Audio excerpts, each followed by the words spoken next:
Are we allowed the nikah where, like in India, we have the concept of mixed gatherings, dance and music and all as the functions before the nikah. So as their immediate relatives, are we allowed to attend all those functions? My sister, if the function of nikah has, is a sacred function, and if there is something haram happening there, then you can excuse yourself. I have done it so many times.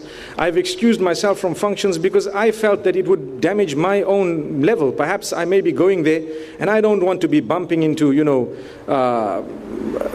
women, or to bumping into things that are terrible and bad. Alcohol is being drunk there, and sometimes music is being blasted in the ears. If you're walking through a mall and you have something to do in the mall, or you're walking through a place and someone's blasting the music and so on, it's one of those things. But for us to go and attend a function where a lot of haram is happening, it's actually our right and our freedom not to go. Just like sometimes if you were to invite the Hindus to your home, you need to be conscious of what they believe as well. So don't insult them by putting things that will actually be insulting to them on the table and so on. You need to respect what they believe with disagreement. You might disagree, they disagree, but you respect that they are allowed to do what they're doing, and so are you. So the same would apply to other Muslims. Sometimes if they're doing something that we believe is unacceptable, then they should understand that, look, this is unacceptable, but say it in a beautiful way. The problem with us sometimes, and I'm not saying yourself, I'm saying perhaps even myself at a certain stage, and maybe a lot of us would benefit from this little piece that I'm about to say. The problem is, when we turn to religion a little bit, we become a bit aggressive. And we think that, the way I talk to someone is such that I'm holier than you and that's it. I'm not coming. There's haram happening in that function. Relax. There's a way of talking. Say, no, mashallah, I'd love to come. Here's a gift. Go to them a day ahead, their family. Go and spend a little bit of time. Go and give them your gift and thank them. Make a lot of dua. And, say something to them. I may not be able to attend, but, that's it. I'll try my best. But X, Y, and Z.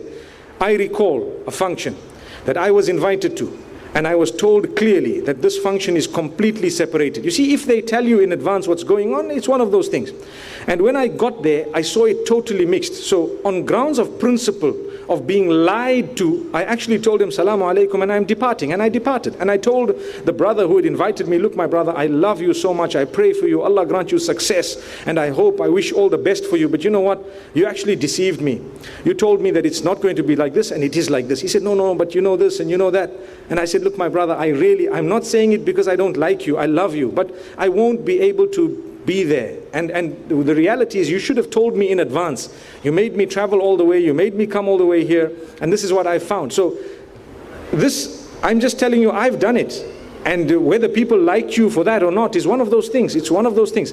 And there have been times when you have to, sometimes you're caught in a certain spot where you may have to greet someone of the opposite sex. You may have to interact with them, but that interaction should be limited to whatever is necessary. And, it shouldn't go into that which is flirting and so on and so forth. May Allah protect us all. We're living in a world where, yes, we're going through a lot of difficulty. I've interacted with so many females, whether it's in the bank or the aircraft or anywhere else, sometimes on the street, sometimes passing in a passage and so on, and people greet you. It's our right to actually greet back. Subhanallah, you have to. And sometimes you have to greet because you know what? You are the Muslim that's there. I've known of cases where women have been stuck with their motor vehicles on the roads, and I have actually stopped in order to help and assist, and they were just women and me, and that was it. And I felt that it's better that I stop and assist these Muslim women than someone whom we don't know stops and assist them. Subhanallah. And you do it for the sake of Allah subhanahu wa ta'ala. So the point I'm raising is, as we get closer to Allah, let's not let it affect our character negatively. When we talk to others, be calm with them. Try and explain to them. It took us 20 years sometimes to see the light. It might take them 40 years. We can't expect them to come in 5 minutes, 10 minutes. If you don't see the light, that's it, you're astray. Make dua and keep on trying. Jazakumullah khair. Jazakumullah khair. Please make dua for my sons, bless you and bless us all. Muhammad Anas and Muhammad Hamza. Ameen. Barakallah feek. Allah bless them and bless us all and all our children. And those who don't have children, may Allah grant you children who will be the coolness of your eyes. And those who are not married yet, may Allah grant you spouses who will be the coolness of your eyes. Ameen. Ameen.